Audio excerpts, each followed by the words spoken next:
What is something rich people buy that poor people know nothing about? Poor people. This is basically how Dubai was built almost overnight. Rich Russian businessmen rent taxis that are luxurious on the inside, but look like ambulances on the outside to avoid traffic. That's horrible. Where can I buy one? Obscure brands of regular items. I have a few well-off friends and trust fund babies, and all of them need obscure brands of regular items. They want potato chips. It can't be Lay's, it has to be a imported thin cut potato from France that was harvested by the bay on a cool afternoon by a happy French man. Les chips are just better. Don't get all mad about it. Les chips. Right, Lay's chips. I remember some drama on a message board I frequented long ago, wherein a girl was complaining that there was no possible way she could live on the $2,000 a month her parents were giving her for food. I have to assume something like this was going on with her. I know she would only shop at a grocery store called Aj's Fine Foods. I believe they're local to Phoenix. I could completely live off of $2,000 a month. It's $600 more than I currently make per month. If I was slightly frugal, I could live off of $2,000 in groceries for almost a year. As a broke college student, my annual food budget is actually $2,000. Kidnapping insurance. My sister used to work at a very expensive hotel in London. She told me that new clients would check in, and then once they left the room the staff would go in and inventory everything they brought with them, and where they put it, and how with the help of staff they set the room up. They do this so the next time the client schedules a room, the staff can run out and buy everything on the list, so the client doesn't have to have any luggage and everything is set up how they like it. They have thousands of clients, and she showed me pictures of room layouts and lists of clothing, watches, and other things that are always set up the same for the same client. Crazy stuff. Welcome back, Mr. 6. We have purchased a dead prostitute and placed it under the bed, just like we know you prefer. Thank you, sir, but today I'm feeling a bit adventurous. Bring me a living one. Sir, did you mean pre-dead? No, I meant raw.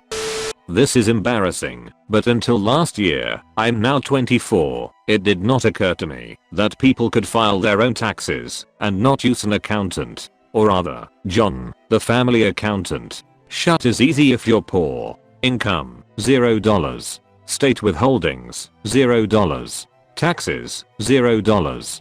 Done in 5 minutes and it's free. I heard a story once about a young Russian man who inherited $20 billion and decided to eventually get married.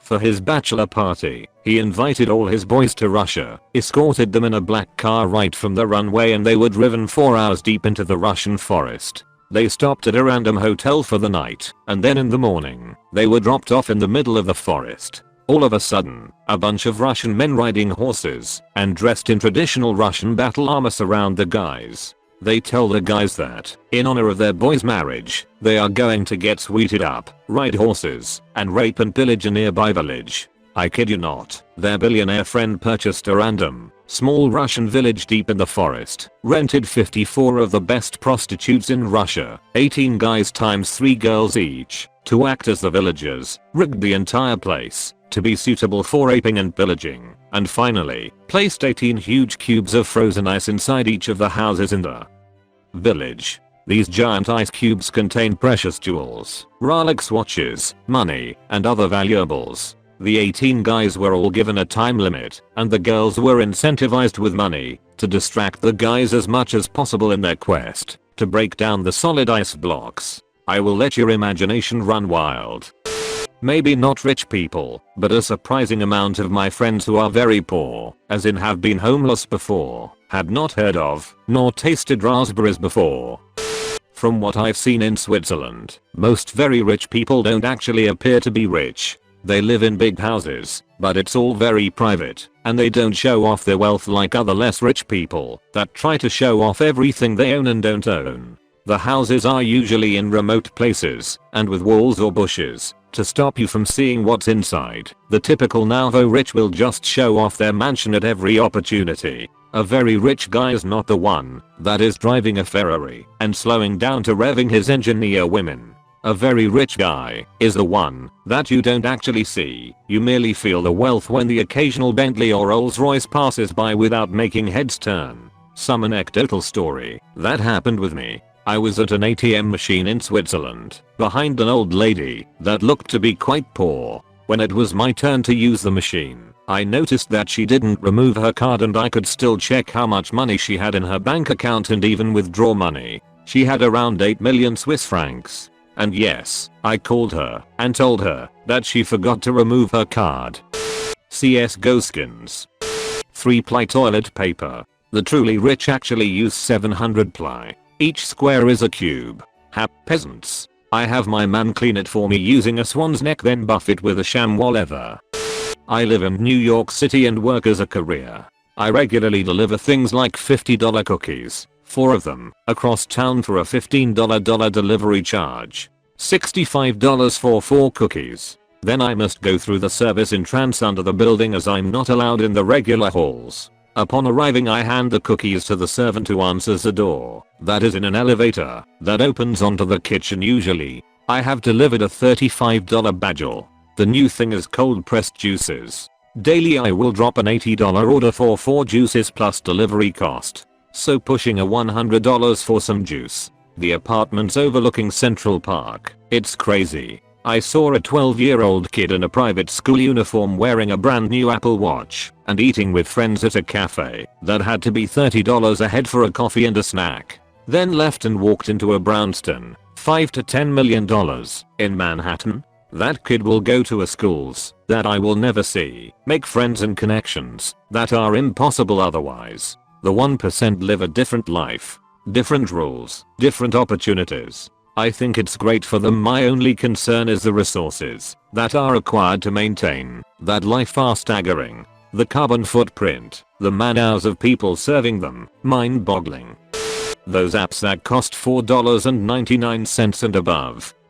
I'm not rich, but I live in a very rich town. My neighbor has a helicopter sitting in his backyard. That kind of rich. People here buy some truly ridiculous things.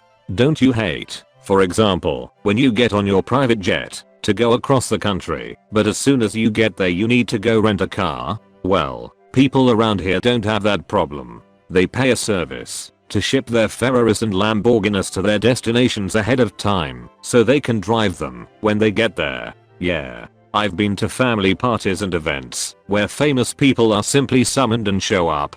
I count this as something they buy because I think they are very often paid. Literally 2 weeks ago Laura Bush made an appearance at my friend's family barbecue. A month or so before that, Tom Selleck came by for a dinner party. Sometimes they buy theme parks or things like that for a day. They just rent it out a while in advance and then throw a huge party. It's just as awesome as it sounds. All of the workers are there, but there's no lines. There is alcohol being served by waiters too, because it's a private event. They can buy lessons from professional athletes or dinners from famous chefs. Sure, you're not going to get Tom Brady to teach you how to play football, but Teddy Bridgewater? Sure, anytime. My neighbor's kid, who absolutely hates golf, got personal lessons from Vijay Singh. For those of you that don't know, has a pretty big deal.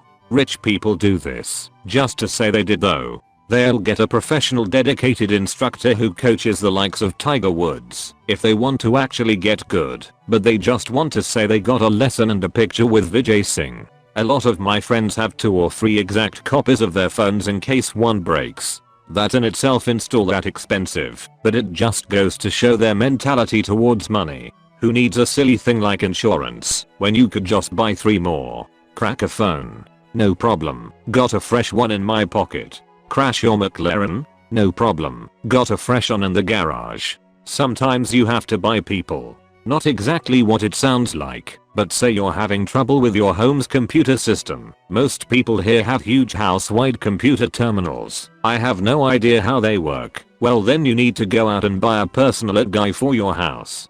From now on, you are his only client and his job is to reset your router once a week. Rich people don't have time for such things. If you need literally anything as a rich person, you can basically buy it, even if it doesn't exist. A parking lot, for example. My neighbor once had a big party, but didn't have enough room for everyone to leave their exotic cars, so my dad let him use our front yard to park some of them. Literally a day later he had our entire lawn resided with grass, imported from North Dakota. There are no problems if you have enough money, only creative solutions. A lot of rich people live surprisingly modest too. They're in the minority, but they exist. As a kid I used to work for a guy who owned an exotic car dealership. Even though he had about a dozen Ferraris and Lamborghinis, he perfected to drive an Acura sedan as his everyday car. Not even a particularly nice one. Even though there are better options within their budget, a lot of rich people still prefer the average things we use.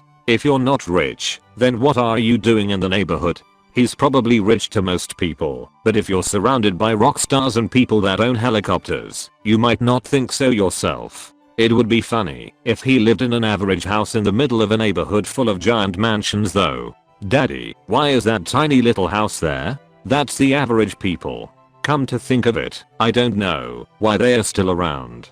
The little boy that lives there, he's your future organ donor. He's a perfect match. Best not to mention it.